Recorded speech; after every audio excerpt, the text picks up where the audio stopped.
देवदेवं नमस्कृतं लोकालोकप्रकाशकं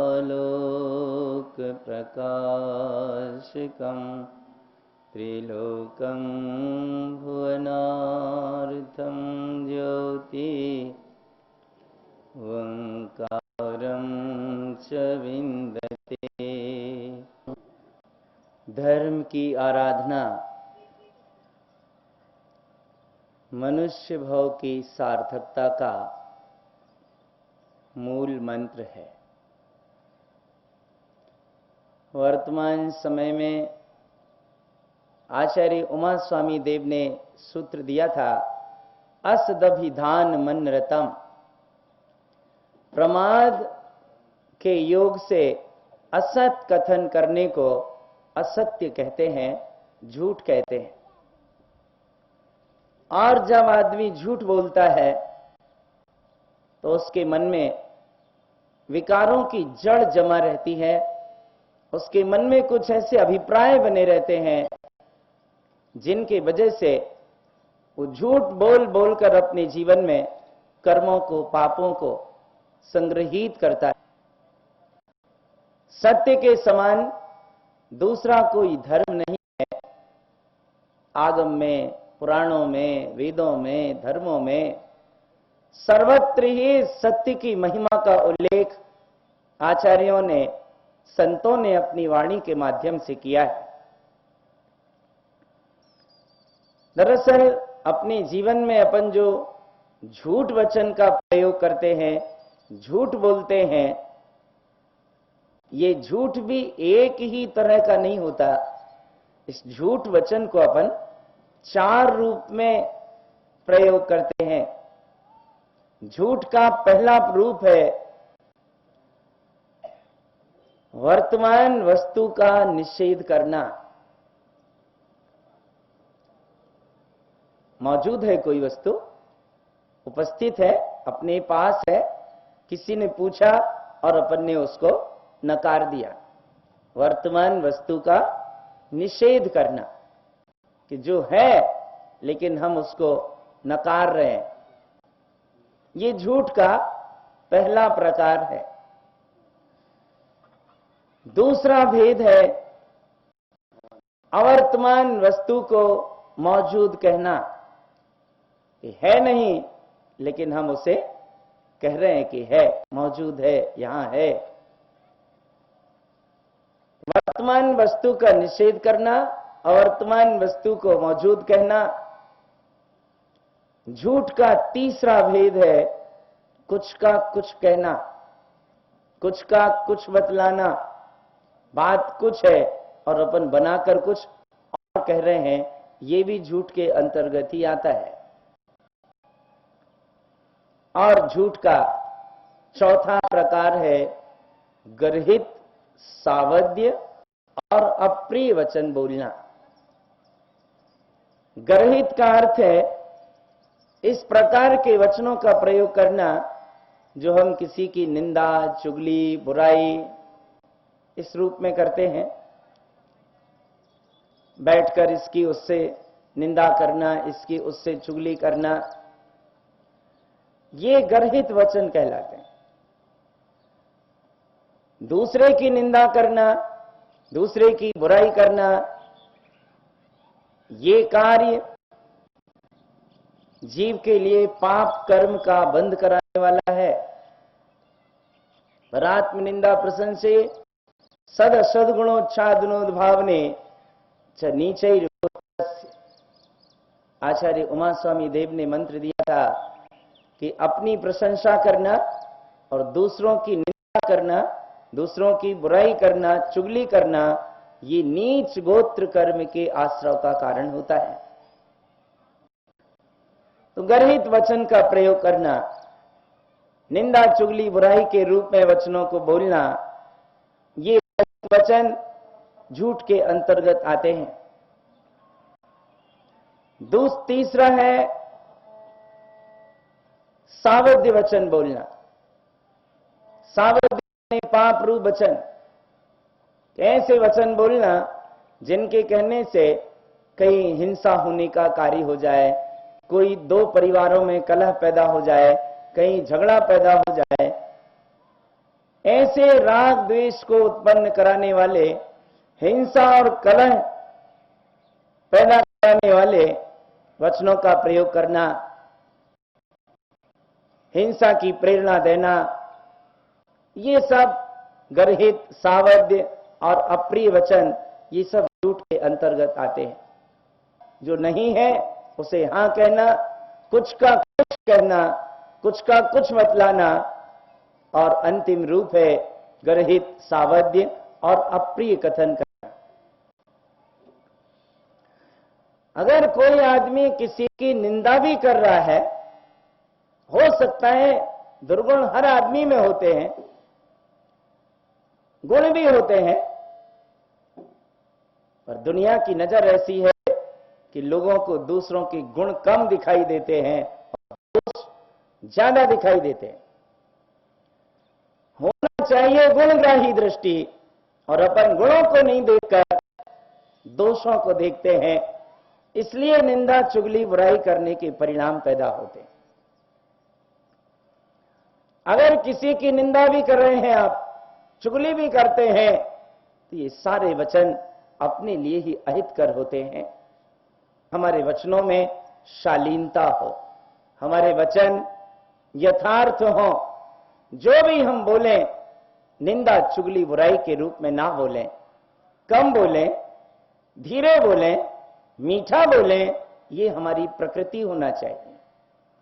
बुद्धिमान इंसान होने के नाते, एक समझदार भव्य जीव होने के नाते, एक स्वाध्यायी चिंतनशील व्यक्ति होने के नाते, झूठ के इन 4 रूपों से हमें पूरी तरह से बचने का प्रयत्न करना चाहिए। हर आदमी जानता है किसी का दिल दुखाना, किसी को पीड़ा पहुंचाना, ये हिंसा है। असत कथन करना झूठ है। बिना दी हुई वस्तु को उसकी बिना अनुमति के ग्रहण करना चोरी है। विकार युक्त दृष्टि रखना, कार्य करना कुशील है। और संयोगी पदार्थों में मूर्छा रखना परिग्रह है। ये पाप कार्य प्रत्येक प्राणी के लिए दुख के कारण होते हैं। आचार्य देव कहते हैं, हिंसा स्विहा मुत्रा अपाया वद्य दर्शनम। इस श्लोक में जितने भी पाप होते हैं, ये सारे पाप कार्य इस जीव को भविष्य में दुख के कारण है। ऐसा अपन मानते हैं कि अभी जो पाप करते हैं ये आगे चलकर अगले जन्म में हमें दुख देंगे, किंतु आचार्य कहते हैं कि ये पाप ही दुख हैं। ये दुख और दुर्गति को देने वाले होते हैं। इसलिए बुद्धिपूर्वक इन सारे विचारों से, विपरीत कार्यों से, हिंसा आदि पापों से बचकर अपने जीवन को हम पुण्यमय बनाएं, अहिंसामय बनाएं, सत्यमय बनाएं। ये झूठ वचनों का प्रयोग ना करके आश्रय लें सत्य का। हम जो भी बोलें मीठा बोलें, और सत्य भी बोलें तो सत्य भी मीठा हो। ऐसा सत्य ना हो जो कड़वा हो, ऐसा सत्य ना बोलें जो कटुक हो। यद्यपि कहा यही जाता है कि सत्य कड़वा होता है, सत्य कटु होता है, इसलिए कि सत्य में फिर जैसा है वैसा कहने में आता है, पर जैसा है वैसा कहने में भी हमारा माधुर्य होना चाहिए, उस कथन में भी हमारी मिठास होना चाहिए। उसी बात को हम सीधे सीधे भी कह सकते हैं, उसी बात को हम थोड़ा विनम्रता के साथ भी रख सकते हैं। इसीलिए संतों ने लिखा था कि सत्यम ब्रूयात प्रियम ब्रूयात न ब्रूयात सत्यम अप्रियम, कि सत्य बोलो लेकिन प्रिय बोलो। ऐसा सत्य भी मत बोलो जो अप्रिय हो, क्योंकि सत्य हितम यत् कथ्यते तत् सत्यम। जिस वचन का हम सत्य के रूप में प्रयोग करते हैं उसका आशय है कि प्राणियों के हित में कहा जाता है, जीवों के हित में बोला जाता है, जीवों के कल्याण के अर्थ में बोला जाता है। उन वचनों को हम सत्य वचन की श्रेणी में लेते हैं। और ऐसा सत्य वचन एक तपस्या से कम नहीं होता। संतों ने लिखा है कि सांच बराबर तप नहीं, झूठ बराबर पाप, और जाके हृदय सांच है ताके हृदय आप। सत्य के समान दूसरा कोई तप नहीं होता और झूठ के समान कोई पाप नहीं होता। इसलिए जीवन में सत्य की निष्ठा, सत्य का आधार, सत्य की आराधना वचनों के रूप में हो, सत्य की आराधना स्वरूप के रूप में हो, धर्म के रूप में हो। ये अपनी आत्मा के हित के लिए ऐसा रास्ता बनाने का उपाय है कि जिस कार्य के लिए हमने ये जन्म प्राप्त किया है, इस सत्य की साधना से, सत्य की आराधना से निश्चित रूप से हम अपने उस लक्ष्य को उपलब्ध करने में पूरी तरह से कार्यशील हो सकेंगे। संत कबीरदास जी ने अपनी वाणी में कहा था कि शब्द सम्हारे बोलिए, शब्द के हाथ न पांव, एक शब्द से औषधि, एक शब्द से घाव। कि हम जो भी शब्द बोले, एक एक शब्द हमारा नपा तुला होना चाहिए, एक एक शब्द हमारा संभार कर बोला जाने वाला होना चाहिए। किसी डॉक्टर के पास आप जाओ और अगर वो ये कह दे कि भाई तुम्हारी तबीयत खराब है और अभी बस 5-7 दिन बाद बस तुम्हारी मृत्यु होने वाली है, लेकिन ये बात सुनते से उसके आधे प्राण तो वैसे ही निकल जाएंगे। शब्द को बोलना संभार कर। कोई डॉक्टर आपसे बड़े प्रेम से कह देता है, नहीं नहीं नहीं, आप बिल्कुल हिम्मत रखिए, धैर्य रखिए, मैं आपको दवा देता हूं, 3 दिन में आपको आराम हो जाएगा। उसकी प्यार भरी बात सुनकर आपको ऐसा लगता है कि मेरी आधी तबीयत तो वैसे ही ठीक हो गई। तो ये शब्द हैं कि एक शब्द हम ऐसा कह दें जो घाव की तरह कार्य करता है, एक ही शब्द हम ऐसा कह दें जो औषधि की तरह कार्य करता है। इसलिए जीवन में शब्दों का बहुत महत्व है, जीवन में शब्दों की बहुत गरिमा है। उस गरिमा को हमें बनाकर चलना चाहिए, क्योंकि जीवा हमें मिली है, बोलना हमको ही है। इसी जीवा से हम कटुक भी बोल सकते हैं और इसी जीवा से अपन मीठा भी बोल सकते हैं, अच्छा भी बोल सकते हैं। स्वामी विवेकानंद जी विदेश भ्रमण पर थे, कहीं उनके सत्संग का समायोजन किया गया। सत्संग सभा में किसी आदमी ने स्वामी जी को कहा, शब्द तो शब्द हैं, शब्दों में क्या रखा है, कोई कैसे ही शब्द बोलता है, उन शब्दों से कोई फर्क नहीं पड़ता है। स्वामी जी ने धैर्य से सुना। सुनने के बाद थोड़ी देर में उन्होंने उस व्यक्ति को कुछ ऐसे शब्द बोल दिए, अरे तू बहुत बड़ा विद्वान बन रहा है, बहुत जानता है, ऐसे कुछ शब्दों का प्रयोग किया। परिणाम यह हुआ कि उसको बहुत तेजी से गुस्सा आ गया, क्रोध आ गया।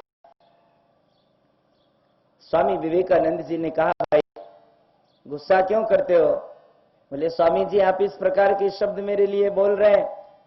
तो स्वामी जी ने कहा, मैंने अभी थोड़ी देर पहले ही शब्दों की महिमा समझाई थी, तब आप बोलते थे कि शब्दों में क्या रखा है, आप राम नाम कहो, परमात्मा का नाम उच्चारण करो, ये तो शब्द हैं, इनमें कुछ नहीं रखा, ऐसा अभी आप बोलते थे। तो मैंने अभी कुछ ऐसा ज्यादा नहीं कहा आपको जिससे आपको पीड़ा पहुंचे। बोले नहीं, लेकिन आपने ऐसी बात बोली जिससे मेरे हृदय को ठेस पहुंची है। स्वामी जी ने कहा, बस यही मैं समझाना चाहता था कि जिस प्रकार के शब्दों का हम प्रयोग करते हैं, जिस प्रकार के शब्दों का अपन व्यवहार बनाते हैं, उनका अपने जीवन पर सीधा सीधा असर पड़ता है। हम परमात्मा के नाम का स्मरण करेंगे, अपनी वाणी से मीठे शब्दों का प्रयोग करेंगे, अपनी वाणी में अच्छा शब्दों का प्रयोग करेंगे, इसका सीधा प्रभाव अपने सारे जीवन की चर्या पर पड़ता है, पूरे व्यवहार पर पड़ता है। इसलिए साधना है एक तरह की कि वचनों को संभाल कर बोलना, कि मधुर वचन है औषधि, कटुक वचन है तीर। मधुर वचन है औषधि, कटुक वचन है तीर, और श्रवण द्वार से संचरे साले सकल शरीर। मधुर शब्द औषधि की तरह होते हैं, कटुक शब्द जीव को तीर की तरह लगते हैं, बाण की तरह लगते हैं। कर्ण इंद्रिय के द्वारा हम इन्हें सुनते हैं, लेकिन सुनने के साथ जो कटुक शब्द हैं भीतर एक पीड़ा का अनुभव कराते हैं, मधुर शब्द हैं भीतर एक प्रसन्नता का अनुभव कराने में निमित्त बनते हैं। तो जब हम मीठे शब्द सुनना चाहते हैं, हम मीठे शब्दों का व्यवहार चाहते हैं, हम अच्छे शब्द दूसरों से श्रवण करना चाहते हैं, हमारा भी कर्तव्य है कि हम भी दूसरों के प्रति मीठा बोलें। संसार बहुत विशाल है, विराट है। मैं जानना चाहता हूं कि आपके नगर में ही नहीं, इस समूचे संसार में, इस सारे विश्व में सबसे मीठी वस्तु क्या हो सकती है? कोई शक्कर कहेगा, कोई गुड़ कहेगा। ऐसा हर आदमी अपने मन में सोच सकता है कि खाने पीने के मामले में जो मीठी चीज है आप उससे मीठा कह सकते हैं, लेकिन संसार में सबसे मीठी चीज होती है केवल वाणी। तो दुनिया में वस्तु की मिठास मायने नहीं रखती, दुनिया में मायने रखती है अपनी वाणी, अपने द्वारा बोले जाने वाले वचन, अपने द्वारा किया जाने वाला व्यवहार। इसमें मधुरता है, वाणी में मधुरता है, तो जीवन में सौंदर्य होता है, जीवन में आनंद होता है, प्रसन्नता होती है।